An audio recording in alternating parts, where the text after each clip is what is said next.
All right, it's officially 7:30, and we're about to get this webinar started. So once again, thank you so much for taking time out of your day, or I should say your evening, actually, to check this out and see if there's anything you can learn. So the name of this webinar is the 5 biggest mistakes keeping you from getting a record deal. So I can see by looking at the chat room, there's folks that are managing artists that already have record deals. So this may not necessarily be germane directly to you. However, I'm going to be touching on some of the realities of the business because I've been doing this long enough. So the 5 biggest mistakes keeping you from getting a record deal by yours truly, Bob Celestin. Welcome, welcome, welcome. So you are in the right place if you're an independent artist and you want to get a record deal, or you're an artist manager or a production company, you're developing artists and you're trying to get them in a position where they can get signed to a record deal. Or you're an artist, or you're a manager, or you're an up-and-coming producer and you're developing artists and you're making the mistake of actually sending your demos to record labels or sending them to A&R folks, thinking that you're going to get a response, and you don't get a response, right? You are in the right place if you're tired of getting scammed by so-called industry insiders who promise that they can get you a record deal, and wait for it, for a small fee. Ta-da. You always got to wait for that small fee. Oh, you know, I can help you out. Just, you know, give me some money. And you're in the right place if you want to have a better understanding of what record labels are looking for before they decide to sign an artist to a record deal.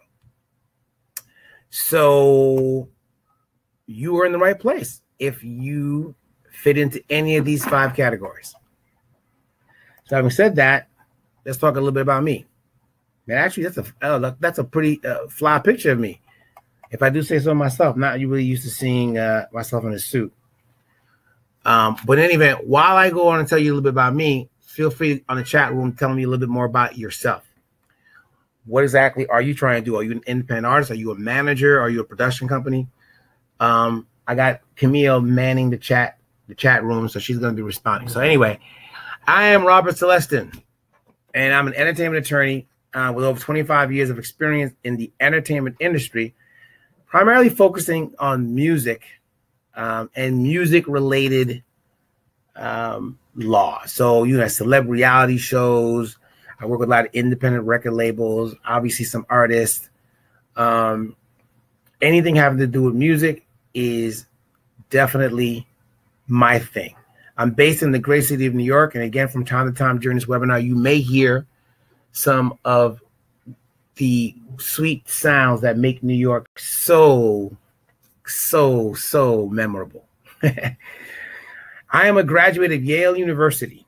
Yale was probably where I decided that I wanted to be involved in the music business. I was a DJ on the radio station WYBC FM.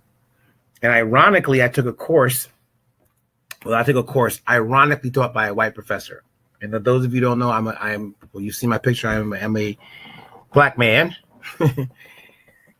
And the premise of the course was that American culture is created by or very heavily influenced by Black people and Black culture and Black music. And I was like, whoa, I want to work in an industry, in a business, the product of which is primarily created by my people. And that's the music industry. It still is.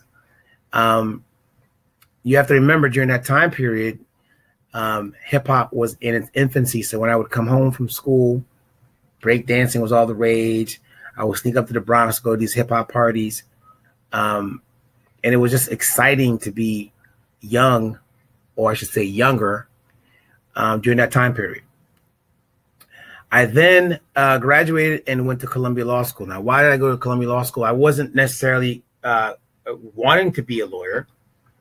I actually was going to be pre-med. However, at the radio station, I was always visited by record label executives from New York. They would come to my station asking me to play their records, and many of them, such folks like Sylvia Rohn or Sharon Hayward, they were the ones that suggested that I think about becoming an attorney. Initially, I wanted to be a DJ, but if you know anything about being a DJ in a major market, you first have to go work at smaller markets around the country before you get a chance to get into New York or LA. And I'm strictly a New York City type of kid. I wanted to be back in New York.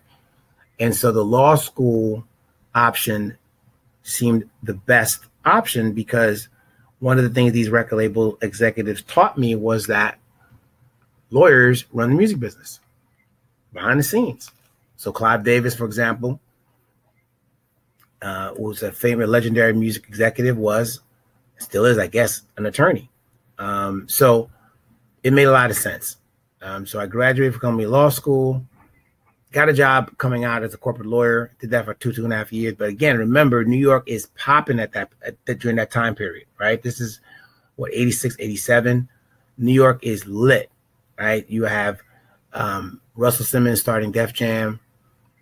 You have Spike Lee with She's Gotta Have It on the film side. So there was like sort of like a mini Black Renaissance. And of course, kind of got caught up in it. So my first record industry job at a record label was at Arista Records, which was run by the gentleman I just talked to you about, Clive Davis. And that label was the home of the legendary Whitney Houston, may she rest in peace. There were other artists. There was a rap group called Houdini that got signed to that label, Kenny G. And it was my first real education in the business of music. I spent some time there and met a young man named Andre Harrell. Andre was starting a company called Uptown Records. And Uptown Records was notable in that it was the first record label that merged hip hop and R&B. One of the premier producers that was affiliated and signed to Uptown was a guy named Teddy Riley. And collectively, Uptown Records signed Mary J. Blige, Jodeci, Al B. Sure, Heavy D and the Boys, and a number of amazing artists. And while I was there, I was the vice president general manager. Sean P. Diddy Combs was a intern at the time that I was there. Probably one of the best interns I've ever had. He deserves all the credit, all the accolades he's received, because he really put in the time and the work. After 3 or 4 years there at Uptown Records, I went to work for another smaller production company called Untouchables Entertainment, which was ran by Eddie F. He was the DJ for Heavy D and the Boys, and his company had a joint venture with LaFace Records, which was owned and operated by L.A. Reid. Again, I was the vice president general manager of that company, where I would do the legal work at night. Legal work during the day, and at night I was in the studio. I then left and went to work with Louise West. She is sort of the maternal, the mother of all of us Black attorneys' career. Collectively, we represented Timbaland, Missy Elliott, and Genuine. And I started my own practice, because Louise has a tendency to, after she's trained you, she kicks you out and says, okay, now you got to go and swim on your own. So I started my practice in 2000 as a solo practitioner and represented artists like 3LW, PD Pablo. Also had et cetera. Also had a record label production company. I released albums. I also co-managed a group called City High that was affiliated with Wyclef Jean. And we had a hit record that did very, very well. And now I presently represent clients such as Designer, XXXTentacion, Ski Mask, Secondhand Serenade, major record producers, songwriters, celebrity reality stars, independent record labels, producers, etc. In other words, I do this. Okay, so you're getting some good information. Now, if you hang on till the very end, here's what you'll learn by sticking around. That being truly talented still counts in the music industry. I know a lot of you are like, nah, that's not true, Bob, because there's a lot of artists that are whack and they're getting record deals. Yeah, that may be true. We'll get to it. We'll talk a little bit more about that. But being talented, whether it's a hip hop, whether it's a singing, whether you're in a band, it really still matters. You'll also learn why your mindset matters. So you can be talented, and if your mindset for this game is not right, you're not putting yourself in a position to get that record deal. Of course, we touched on this earlier, why shopping your demos won't get you a record deal. We'll talk about that a little bit more. Why your social media presence is even more important than ever before. And the single most important habit that will get you a record deal. If you really take this habit to heart and you got some of the other intangibles that we're talking about, it's going to put you in a position to get that record deal that you're looking to get. So make sure you stay until the end, because you'll also be able to get copies of the PDF slides that you're going to be seeing, so you can download those and kind of go through them and make some notes on them and all that. And yeah, so you'll get, again, you'll get the PDFs for this webinar. So now, why did I create this webinar? Well, one of the reasons why I did it was because I'm a little frustrated as an attorney. And I'm actually also angry because I have artists and their representatives hitting me up on a regular basis, complaining about how they had paid some music industry insider, some guy who's the cousin to, record label A&R at Universal Records. They paid him thousands of dollars to help them get a record deal. And then they'd end up with a lot of excuses, no record deal, and just like real bitter and angry. And it dawned on me, because I'm in the music industry, I work with other music industry professionals, so I understand how the music industry has changed. So I'm thinking everybody understands that. But time and time again, I've proven wrong. So I said, you know what? Let me go over here and really put this webinar together and really try to explain to folks that that's not the way to go. So recently, I had a young female client and her mom come to my office, and they advised me that they had spent, and this is unbelievable, but they had spent a minimum of $15,000. That's right. I didn't stutter. I said $15,000. Now that includes travel, going to the studio, going back and forth to LA, hotels, right? Because they met this record label insider who promised them the world. And they'd end up with, of course, more excuses and, of course, no record deal. They told me that this A&R insider, this music industry insider, would take them to various record labels to meet with some of the A&R reps. And the A&R reps seemed very excited, and they say, wow, we love your music, but get back to me. I want to hear some more music. And then, we'll get back to you in a few weeks. Of course, after the artist takes a picture in front of the record label logo, whether it's Universal or Sony or whatever, so they can put it on their Instagram and say, hey, I'm so-and-so, I'm at this label, I'm at that label. They never heard back from from the A&R reps that they met with. They called, they never will get through. And then they would talk to the music insider that they paid to set up these meetings. And surprisingly, this music insider had the gall to ask for more money just to follow up with the A&R reps he had introduced them to. I mean, this goes on more often than not. And it's not just record label insiders, it's websites that are claiming if you send them their music, they're going to get you a record deal. And it's unfortunate because now they come to me, they say, Bob, you got to help us out. Why, we paid this guy, we paid that guy, we paid this woman, we paid this dude, and we don't have a record deal. We're no closer to a record deal than we were before.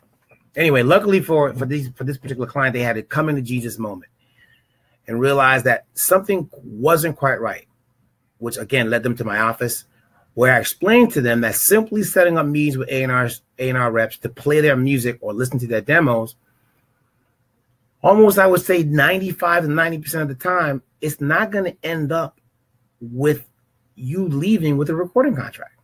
It's just not. I had to explain to them that that's not the way record companies are signing artists, and that there are a lot of mistakes that artists are making that they need to be aware of if they truly want to put themselves in a position to get a record deal. So on behalf of her, her mom, and countless artists like her who want to get a record deal, enjoy this webinar, and let's get started on the various mistakes that you guys are making. Maybe not you in particular, but you know what I mean. Boom. These mistakes can't be erased a lot of times. You see that? There's an eraser here. Can't erase these mistakes. But here's mistake number one. Boom. Thinking that you're talented when you're not. Yep, I said it. I'm old school.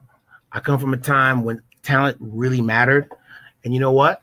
The artists that are doing really, really well these days are actually pretty talented. Whether they're Kendrick Lamar on the rap side, or you have singers like Khalid, for example. These guys are really talented. They really can sing. They really can rap. If they're in a band, they really can play. So the first question you have to ask yourself, you got to be really brutally honest with yourself. And some of you out there listening and watching this webinar are not going to do that. But you got to really look in the mirror and say, man, am I really talented?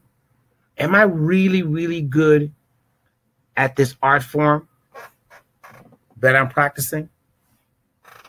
Have you actually put in the time and effort to hone and develop your talent?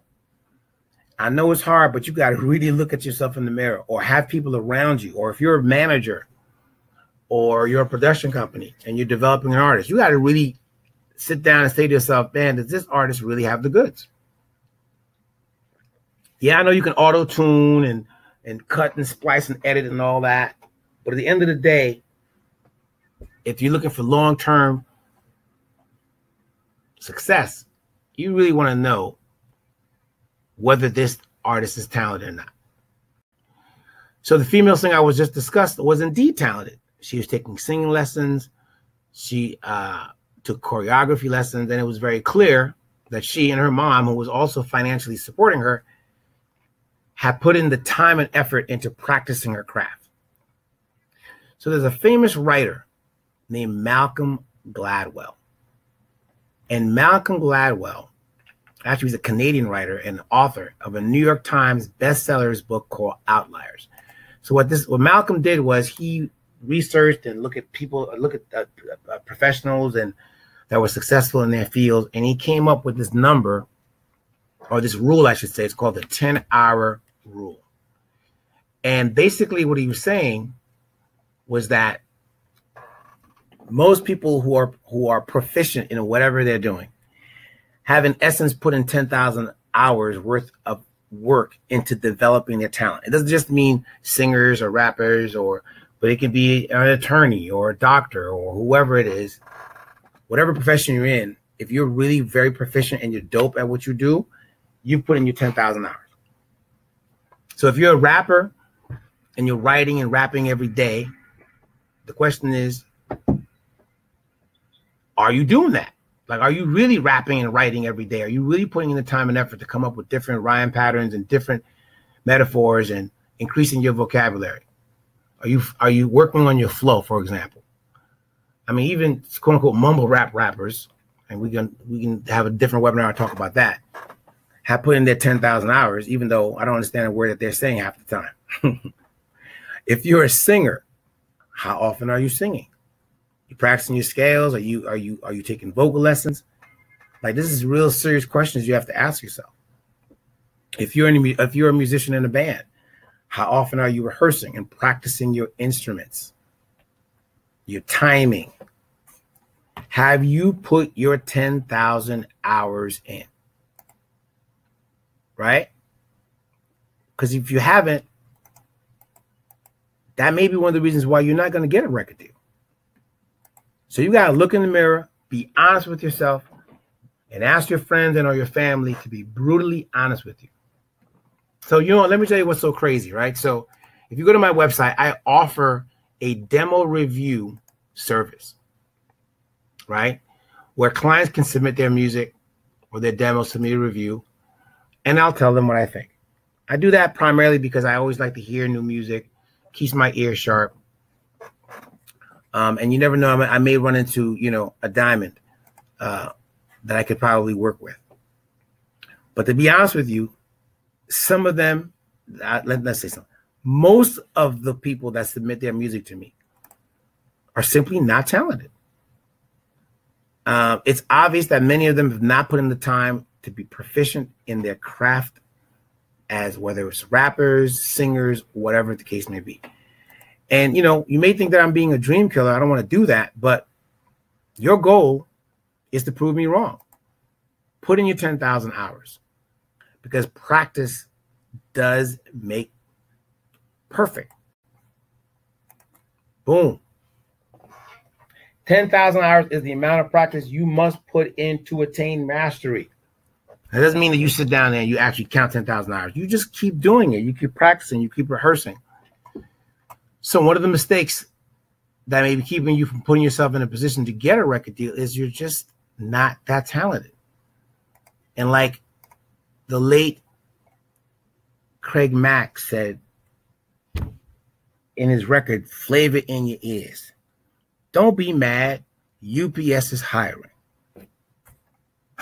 And may he rest in peace. For those of you who may not know, Craig Mack was the first artist that came out of the Bad Boy camp. He actually helped establish Bad Boy. And unfortunately today, it was discovered that he passed. So this is going out to you, Craig Mack. Rest in peace. Now, let's talk about mistake number 2. You don't have the right mindset. Let's think about that.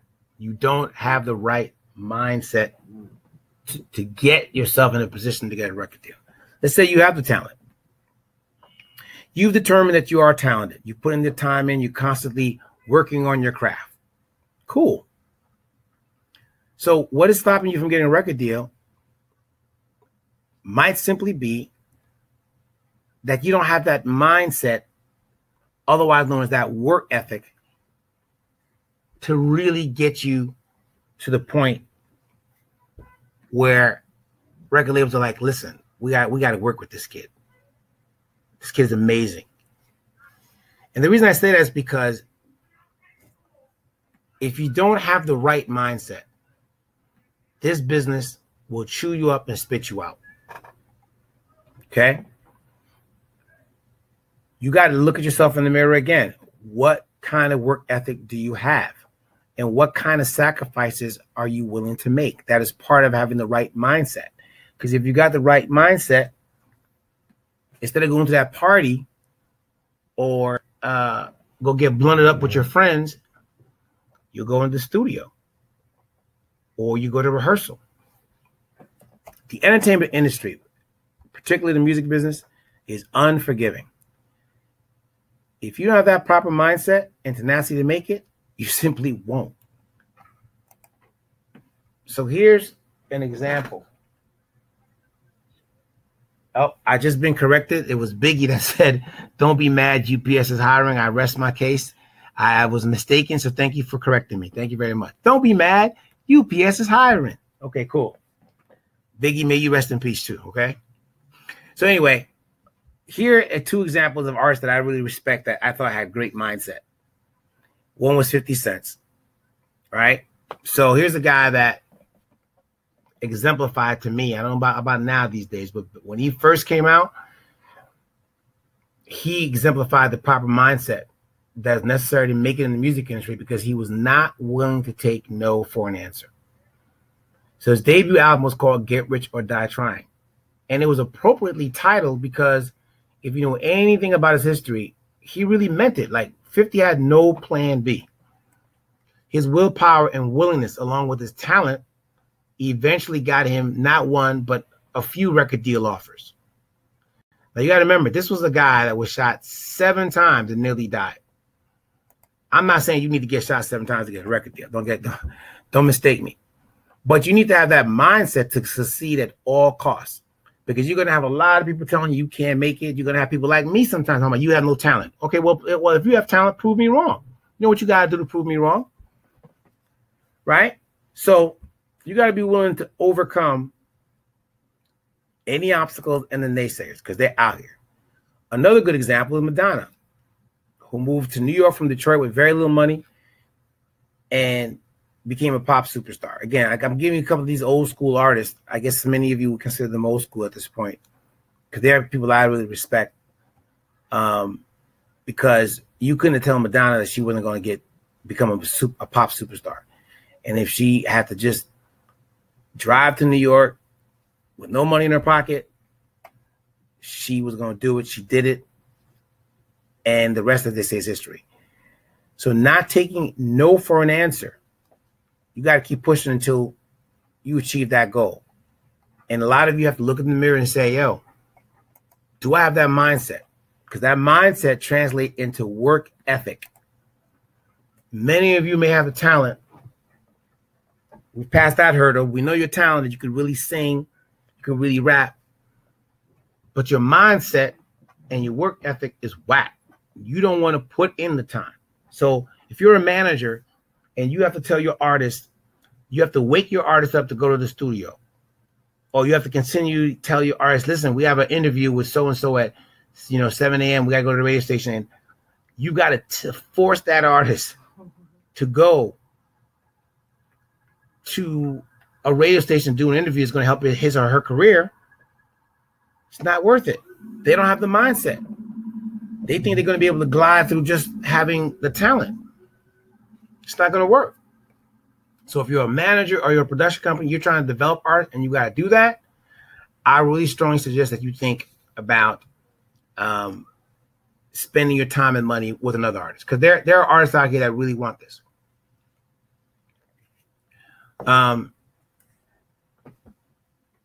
So again, as with anything in life, you got to work your ass off and make sacrifices, whether it be financial or personal. So mindset equal work ethic. Look at yourself in the mirror, figure out what type of sacrifices are you willing to make? How hard are you willing to go? How truly, what's the word I'm looking for? How much of a believer in your talent and your ability are you? Because that's going to determine whether or not you're going to be in a position to get a record deal. So that's mistake number 2, not having the proper mindset. Let's talk about mistake number 3. And this is something that a lot of you out here are not aware of. And that is the current state of the music industry. Okay? This is very important.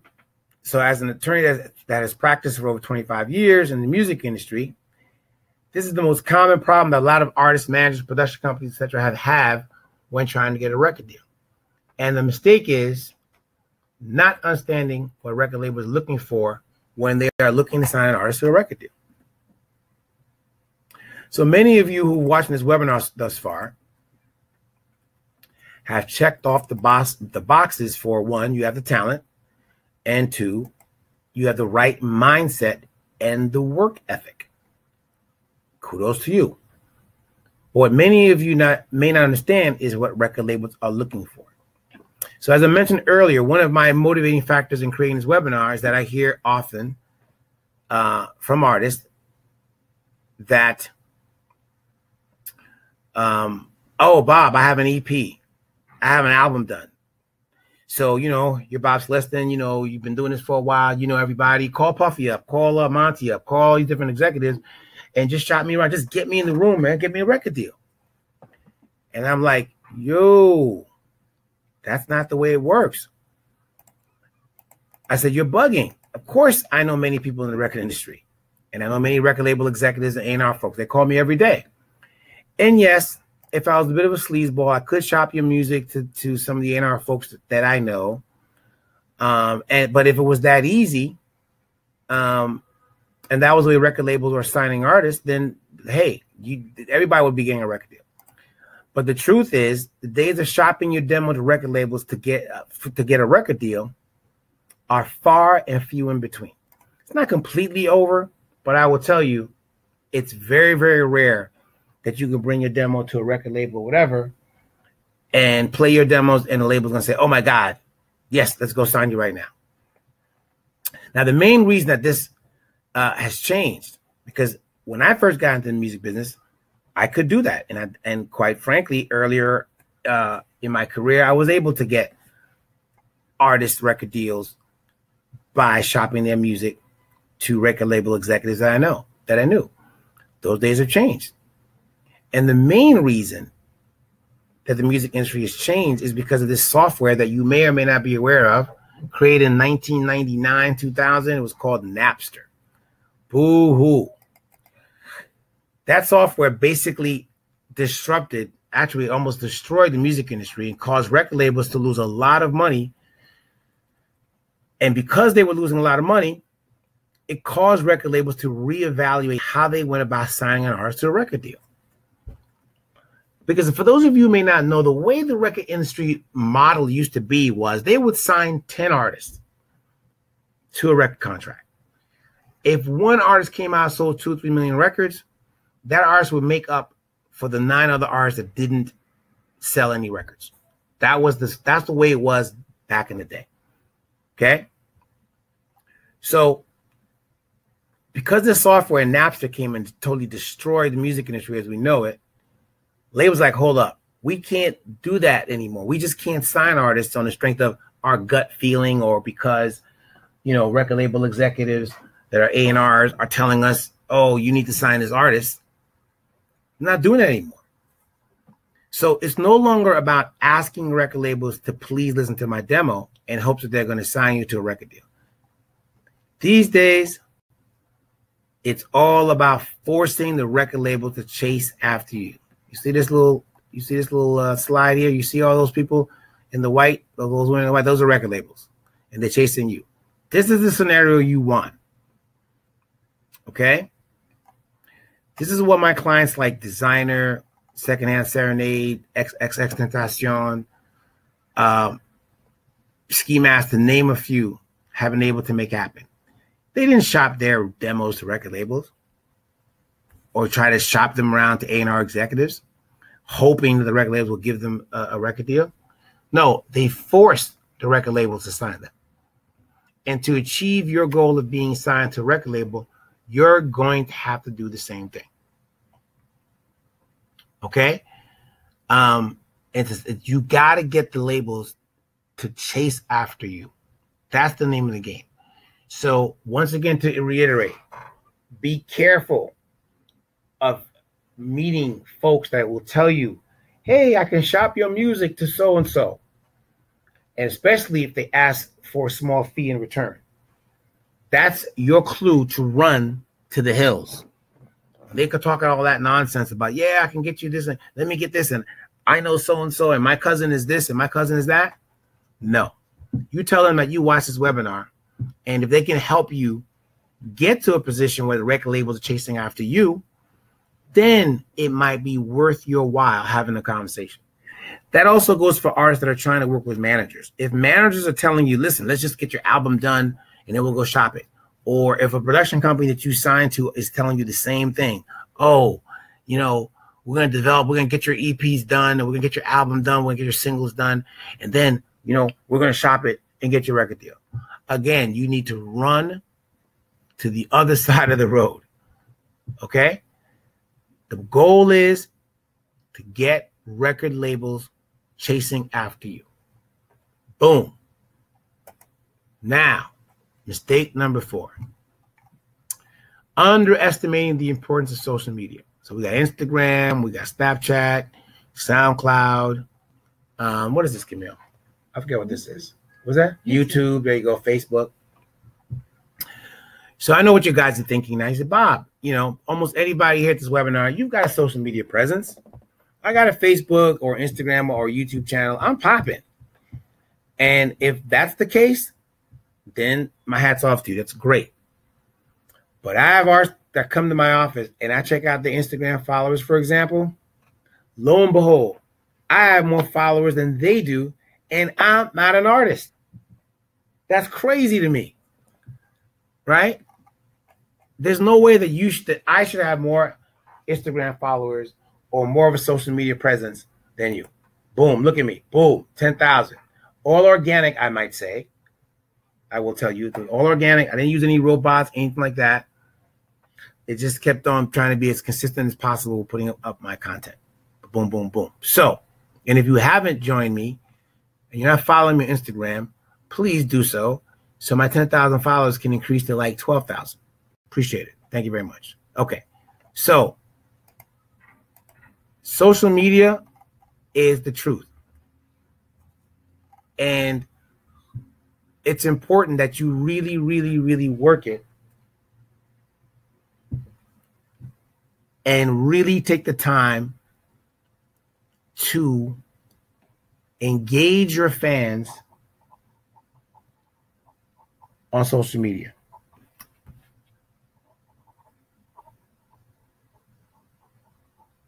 Anyway, so a lot of you may have, I got an Instagram page, but then you're not on it consistently. A lot of you may have, a Facebook page, but you're not on it consistently.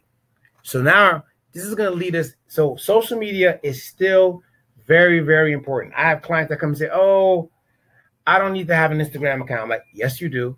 Or they'll say, I don't have to be on SoundCloud. Oh, yes, you do. If you're an artist putting music out, you do need to be on SoundCloud. Why not? You need to have a Facebook presence. Very, very important. And here's the reason why. It's the number one way. This is the number one way in which to reach fans. It's the number one way in which to build up your tribe, so to speak, of fans that really love what you're doing. Now, again, I'm talking to artists out here.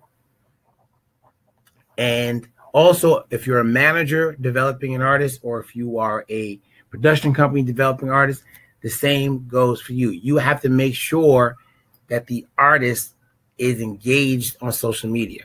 And some of you have trouble with that. Again, it goes back to that work ethic. Work ethic means also, as an artist, being committed to putting and consistently putting on content on these various social media sites. So now that we have the mistake number 4, let me go directly to mistake number 5, because it has a lot of relevance to what we're talking about right now. And this is the single most thing that if you do this, you stand a chance of getting these record labels to come chase after you. Boom. The number one mistake is not being consistent. Hello, my name is Consistency. I make it happen day in and day out. You might know my good friend Success. We're always hanging out. Consistency also, again, applies to all areas of your life. But if you're a recording artist, or you're a manager developing a recording artist, or you're a production company, you're developing artists, and you're not consistent, not only in the music that you're making, but you're also not consistent in your social media presence, you're not putting yourself on the radar of these major labels that are using social media as a way of deciding who they want to sign to a record deal. So with apologies to DJ Khaled, one of the major keys to getting a record deal is being consistent. First of all, as it relates to social media, consistency is very, very important. You must consistently and regularly create content for your fans. That is to say, you have to consistently make music, create visual content, whether it's music videos, live performance videos, photos of you, etc., etc. And if you're a millennial, which is highly likely, and you're watching this webinar, I got a question to ask you. What happens if an artist that you're following stops posting content? What happens? If you're being honest, you will probably hit that unfollow button with the quickness. You're eventually going to stop caring about this particular artist, and you're going to stop following them. However, if they are consistent and keep posting good quality content, chances are you're going to continue to be a fan. Consistency is key. Okay? This applies to you. That's right. You watching this webinar, you can't possibly, for example, put up a video on Monday, right? Maybe it's a video of you performing, or it's a video of you in the studio, or whatever the case may be, and not put up another video for 6 months. Where do they do that at? Like, really? You owe it to the fans, the ones that took the time to watch your video, like it, and tell their friends, more than one video song every 6 months. So again, you're a manager, you're a production company, and you're an artist, you must be consistent with your social media and your content creation. Understand you got competition. There are other artists out there who are trying to get a record deal, and they're posting on a consistent basis. And when I say consistency, I don't mean only in social media. As a recording artist, you have to be consistent in other areas of the music industry. For example, you have to be consistently creating great quality music. I mean, it is the music industry at the end of the day. The foundation of this is the music. So you got to be creating great quality music. Once you've determined that you're talented, you have the work ethic, this is what you have to be doing. So, you know, if you're not going to put up great music, or at least try to create it, what's the point of being a recording artist? Doesn't make a lot of sense, does it? Similarly, you have to perform consistently. I don't care if it's at the local showcase, the bar, even strip clubs if you have to. Get out there and perform consistently. Why?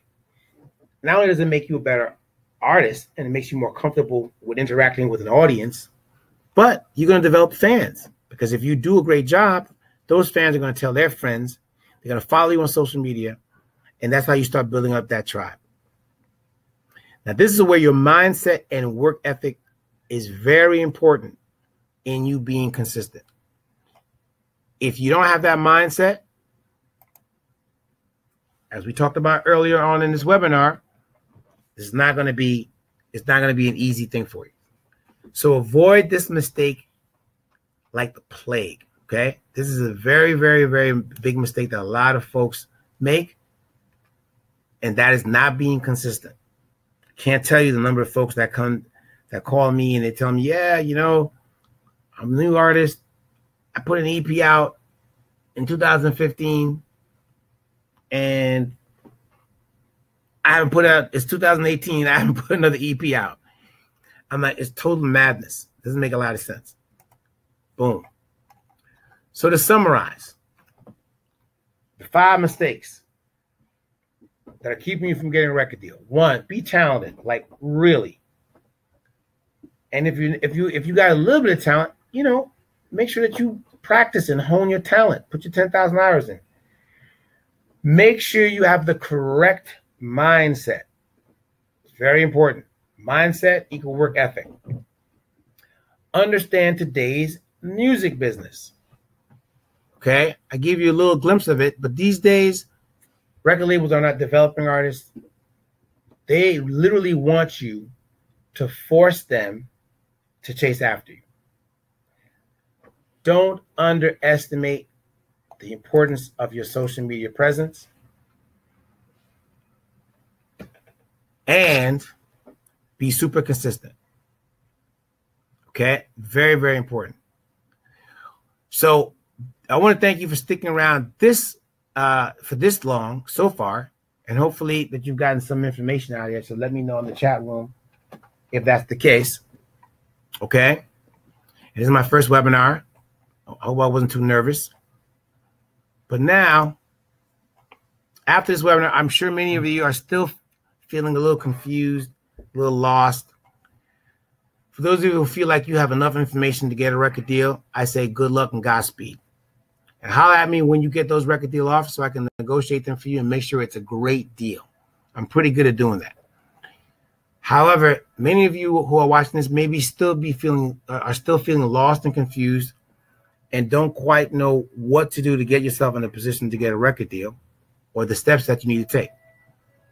You're feeling frustrated because you know you're putting in the hard work in the studio, creating great music, but are stuck as to what to do next. So, and as an attorney, I'm tired of hearing horror stories from clients of mine about how they have been taken advantage of by various music hustlers out there with false and empty promises about how they'll shop them a record deal, or how they know somebody who knows somebody at a record label and they're going to get them a record deal. It's BS. It's nonsense. Don't believe it. As an artist, you work hard. You deserve to know what works in today's music industry and what's a scam. And that's why you're in luck, because that's why I created my first online course entitled, ta-da, How to get signed to a record deal in today's music industry. Ta-da! I wish I had some trumpets. We're going to make some trumping sound. Dun, dun, dun, dun, right? Now, my course will take you by the hand from where you are right now and give you all the information, the strategies, and tools that will increase your fan base and build the buzz you need to launch you right into plain sight of all the top record label talent scouts. Poppin'. So let's talk about this course that I put together for you. It's comprised of 8 modules which will be delivered to you on a weekly basis. Each module will also contain additional bonus material, and there will also be weekly homework assignments which are designed to make you take action on what you learned. So I'm not just going to teach you the things. I'm going to try to force you to actually put into effect some of the things that you're learning. Okay, I'm also including the ebook that inspired me to create this online course, as well as an audiobook version of this course. Now, take that back. We will provide that at a future date. There will also be a Facebook mastermind group where you can connect with other artists, managers, and production companies and producers, etc. I'm going to give you the most up-to-date information as to where the music industry is now, what record labels are looking for, and what you need to do to get you in the best position to get that record deal. Nothing is left out. Let's talk about this module, these various modules. Boom. Module 1 will force you to take a deep and honest look at yourself and answer the question, do you really want a record deal? A lot of you say you don't, you do, but you really don't. I hate to tell you that. This module is going to force you to really dig deep inside to see if you really have what it takes to get a record deal and succeed in the music business. Boom. Module 2 discusses the evolution of the music business after Napster and explains how the music business has changed in the past 15 years or so. Give you important. You can't know where you're going if you don't know where you've been. Module 3, very important, talks about how you can build your fan base and buzz. It will teach you various strategies that will help you build your fan base and create that online buzz. And you'll learn that the bigger your fan base and the louder your buzz, the more record labels will be looking at you. That's what you want. Boom. Module 5 talks about selling your music. Oh, took that back. Skipped one. Module 4 talks about live performance.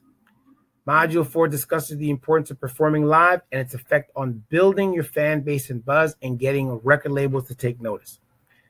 Module 4 will also provide strategies to get you performing at local venues to colleges, even if you've never performed live before. Giving you some great advice. Boom. Module 5 talks about selling your music. We discuss why selling your music will really get record labels chasing after you. It will teach you the one key strategy you need to implement to get your fans to buy your music, which in turn will get every record label knocking at your door, damn near breaking down your door to sign you to a record deal. Part of it, I'm going to give you a hint, has to do with giving it away. Okay, Module 5. Module 6, getting your record played on the radio. Despite what you may have heard, radio is still alive and well. And getting your record played on radio stations also drive the record labels into a frenzy. This module will teach you strategies to get your record played to and on your local radio stations. Bam. Module 7, teamwork makes the dream work. Module 7 will discuss putting your team together because let's face it, you can't do all of this yourself. You're going to need to put together a team to get a record deal. This module will discuss the essential members you need to get on your team to give you the best chances of success. Obviously, we talked about managers, we talked about production companies, a few other key members on your team that you really need to know about. Let's see here. Boom. Modules. I'm sorry, we already did module 7 already. Module 8. This is what you want. This is every lawyer's wet dream. Okay? Excuse my French. But you want to get to the point where there's a bidding war. What do we mean by that? Well, a bidding war is when more than one record label is seeking to sign you to a record deal. That is what you want. So if you implement these strategies and have a little bit of luck, right? The goal is to create a bidding war, which allows attorneys such as myself to get you the best possible deal that they can, right? If I have a bidding war, when Designer had a bidding war, Designer put out Panda, boom. Man, I literally had 12 record labels knocking on my door to sign him to a record deal. It was really amazing to see. And because of that, he ended up doing a deal with Kanye West's label, Good Music, but he was in a great position to get a great deal because he had implemented a lot of these strategies and got himself to the point where record labels were chasing after him. Similarly with a lot of my other clients. And that's the name of the game these days. Get yourself to that point. So now, since we live in America and nothing is free, you're probably saying, well, Bob, how much is all this going to cost me? Boom. Well, if you have to retain me, my normal retainer is $3,500. I know a lot of you guys out there can't really afford me or afford attorneys like me. So I said, you know what? Let me put together this course. It took me a long time to make, by the way. Mm-hmm. And I know that you're a starving artist, and this course was only going to cost you $497. Boom, the cost of a Prada bag. Actually, maybe not. Or the course of for some Louboutins, which I know some of you guys already have. It's $497 as opposed to a $3,500 retainer. And I'm giving you almost $3,500 worth of value for $497. And you can thank me later by making sure I negotiate your record deal when you get it. All right. So once you pay this $497, you immediately get access to the course. And plus, as a bonus, you're going to get a free copy of the ebook upon which the course is based.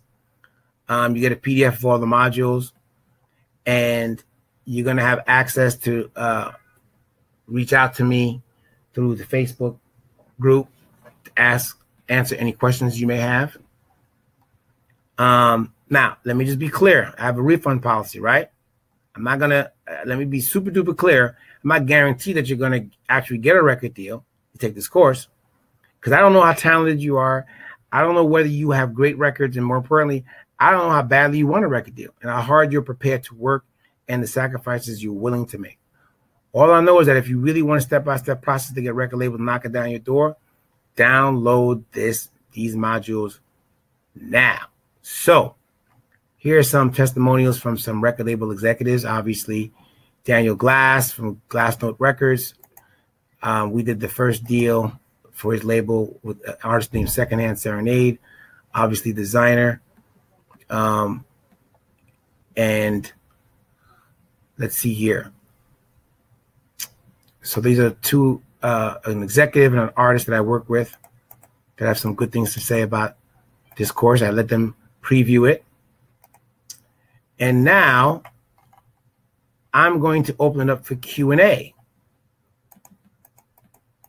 And if you want to purchase the course, do we have a link for them to purchase the course? On the right side of the screen. On the right side of the screen, you can purchase the course. And we'll see you on the other side. Meanwhile,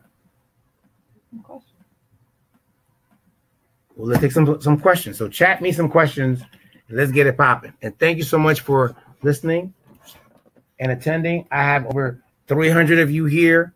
That's really flattering because this is my first time. So hopefully I'll have 1,000 next time. Let's see here. Let's see here. We got something from the Pearl. Let's see here, Pearl. You have a nephew who's a very successful music producer. He himself has opened up as a rap artist. He has refused to sign with the label because he has a lasting career as a music producer and as a young dope rapper. He has put 10,000 hours in for himself as well as the artist to start off in his basement, but not to be successful in the regular. Is this thoughts realistic considering the current state of the music industry? So, Pearl, what is, I guess the first question is to ask, who's been knocking on his door? because he may put all that time in, but he may not have gotten to that point yet where he's hit critical mass and labels are looking at it. Keep in mind that one of the reasons record labels still exist, people thought, oh, when Napster came, all record labels are going to be, they're going to be done with. We don't need record labels anymore.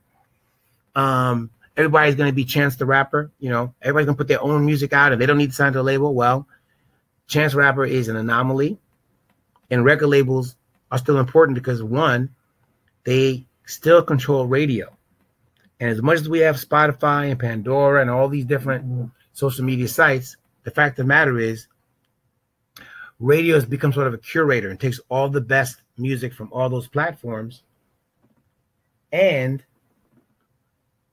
does a great job of helping to blow an artist up. So record labels still have that power, and they have great worldwide marketing and promotion power.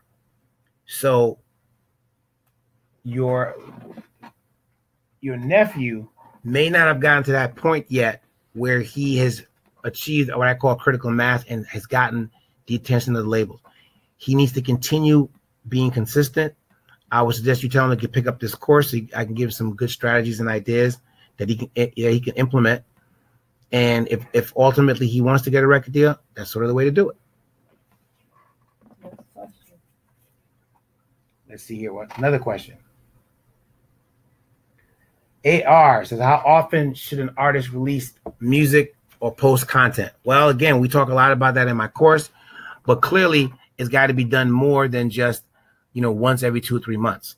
If you want to get more information, pick up the course. I can give you much more information, but you got to be consistent and find your own sort of rhythm in terms of getting your fans accustomed to, like, oh, wow, maybe every Monday I got a new freestyle, or every Tuesday I got an acapella verse, something where it's consistent and your artists, and your fans are looking forward to getting content from you.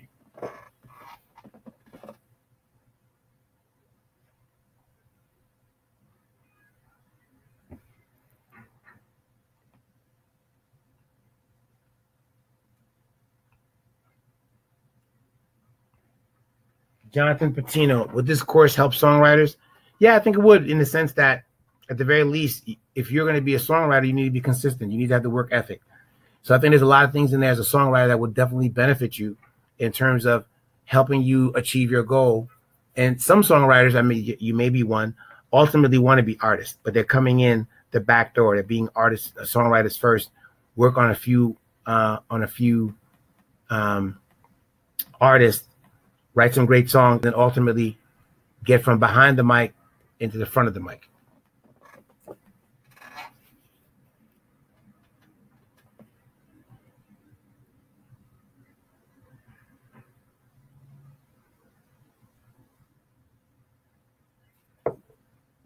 Okay, so JR has a question about how Designer had one song called Panda that blew up, and then Fetty took a little longer. But remember, Fetty took a little longer, but ultimately, at the end of the day, radio was what really broke Fetty, if memory serves me correctly. He took in the time. He was consistent. He worked the social media, and he got it to that point where he got the DJs interested. And once he got 1 or 2 influential DJs, I remember hearing Funkmaster Flex play it, was also a client of mine. The rest, as they say, is history. So him getting the record on the radio was ultimately what forced the label to give him a record deal. And again, we discussed that in my book, in my course.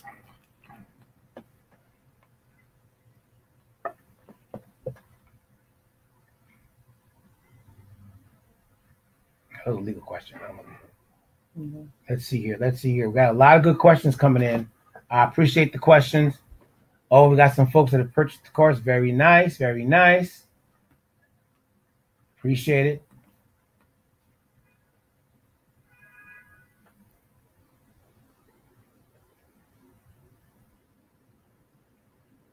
Gotcha. Okay.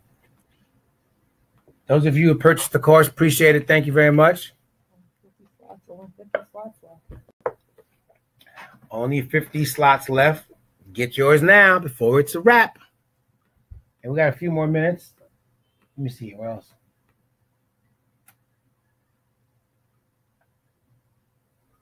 Let's see here. Well, let's see here. I'm just trying to see who else we could talk to. Let's see here. Let's see here. I don't see any more questions. Let's see.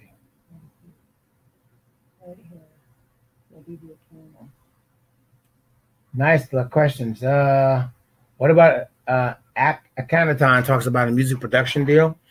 Well, by a music production deal, I guess you mean signing to a production company. So if you're working with a producer or producers, they will usually form a company. They call it a production company. They will sign you to a recording contract that is similar to one that you would sign with a major label.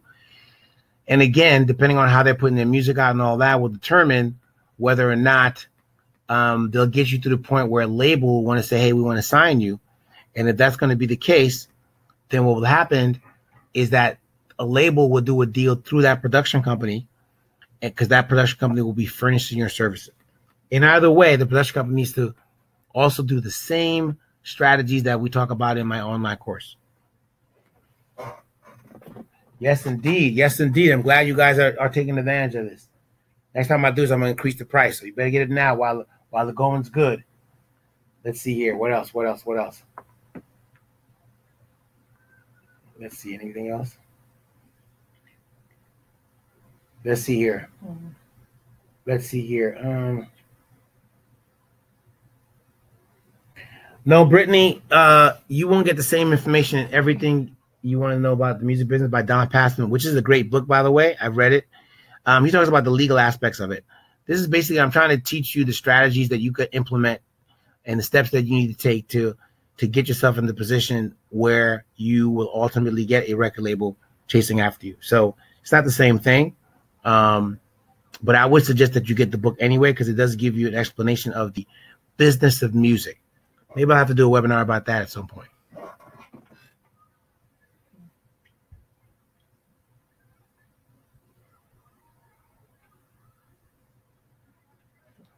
Theo, the $500 is it's not a book. It's an online course that once you purchase it, you can get it in front of your computer, and I'll be teaching you right on this, just like a webinar, but you'll see my handsome face explaining the different aspects of getting a record deal. It's not a book. And you will get a free ebook as part of it. Absolutely. And you're going to get some other material. You get homework assignment. It's a pretty comprehensive piece of work. And I think you'll enjoy it. A lot of you, other the people that have come on this webinar have already purchased it. So we'll see what they think about it when in a few weeks. Let's see. Monica Janae, you're saying, hey, as an artist growing my brand on my own, should I be spending more time and money in the studio or on branding? I have a very unique niche. Again, Monica, I was throwing to suggest that obviously you should be in the studio, because at the end of the day, you got to make music. But the online course teaches you other things that other strategies that you can implement to increase your brand and also get these labels looking at you, if that's what indeed is what you want to get, a record deal. Let's see here. Those are legal questions. I want to go questions that have to do with the course of the webinar.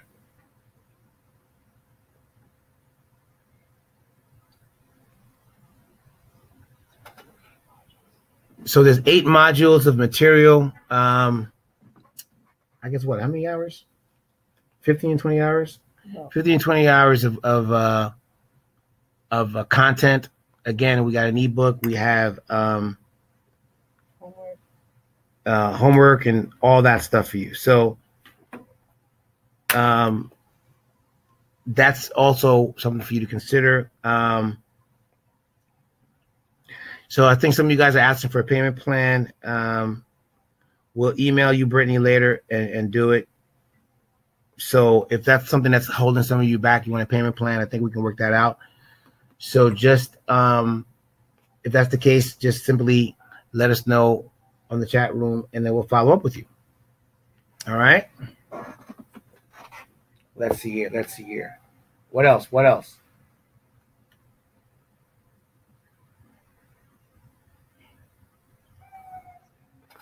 Yes, Theo, you can pay for this course. Just go to the link and put in your credit card info, and there you go. You'll get it, Theo. Dean, the course is going to touch on some legal aspects very lightly, but this course is about strategies that you can implement to put yourself in a position to get record labels coming to you. If I find that you guys want more information on the legal aspects of the business, then maybe that's something that I will do in the future. But right now, a lot of you want to get record deals, but don't quite know how to do it. So I put this course together to help you and give you the information that if you implement it will help you get that much closer to getting signed to a record deal. Keep the questions coming. It's very, very good. I see my man Mighty Max is joining. Hey, Max, what's popping? All right, I got 5 minutes left on this webinar. I really want to thank everybody that showed up. It really was. It's my first one. We'll do it. I'm sure we'll do it again. We got 20 of the courses available, so get it while the getting's good. And let's see. Maybe I have time for one more question. So Myron, again, you're talking about a band. They've been recognized by some major people. They have music out already. The self-contained unit, they write and produce. How can we get them noticed by Republic? Get the online course. The module will explain to you the things that you need to do that you're probably not doing to help this band get noticed by Republic and other labels and get a record deal. That's the name of the game. Thanks, Max. It's my first webinar. Let's see here. I appreciate you guys taking the time out. Let me know what I can do to make it better. Those of you who have purchased the course, I really appreciate it also. It means a lot. I put a lot of time and effort into it. I think you're going to really enjoy it. And let's see here. Some of you are asking me legal questions, which is not the purpose of this webinar. So if you really want legal questions answered, you go to my website, which is www.raclawfirm.com. And I have a consultation tab where you can purchase a 30-minute block of time to have a conversation with me about some of the legal questions you have. All right. But if you are interested in getting a record deal and you want to know how to best go about doing it, you might want to take advantage of this course, this online course that I put together, and we'll take it from there. There's a link on how to purchase the course that you should have on the right side of the webinar.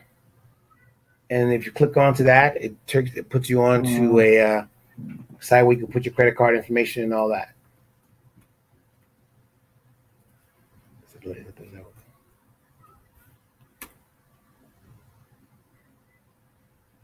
Is there going to be telling me there's going to be a repeat?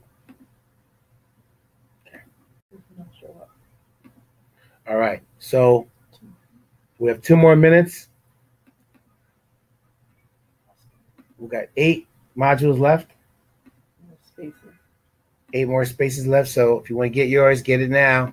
Ooh. While the getting is good. 6 now. Now it's 6. Lit. This is lit. I'm happy right now. Let's see. Any other questions? One more question. Let's see here. Let's see. Anything here? Let's see here.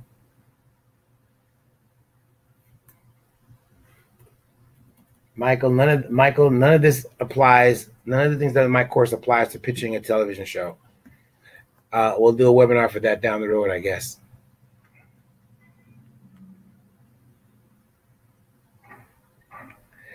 All right, then. Star Runner, thank you. The course is hot. Indeed it is. Indeed it is. I appreciate you purchasing it. Hope you enjoy it. Learn a lot of things. And make sure you do your homework assignment. There is a refund policy once you get to the second module, I believe. Once you get the second module, there's a refund. So you get a chance to see the first two. And after that, if you're not happy, get your money back. That's how confident I am. That's how dope this course is. Feel me? Okay. All right, then. We're done. Thank you so much for attending my first webinar. Many more to come. Thank you for those of you who purchased the course. Really appreciate it. And hope to see you guys again soon. And if you need more information on payment, how to pay for the course, stick around. Camille will help you. But as for Bob Sleston, I'm OUT. Out.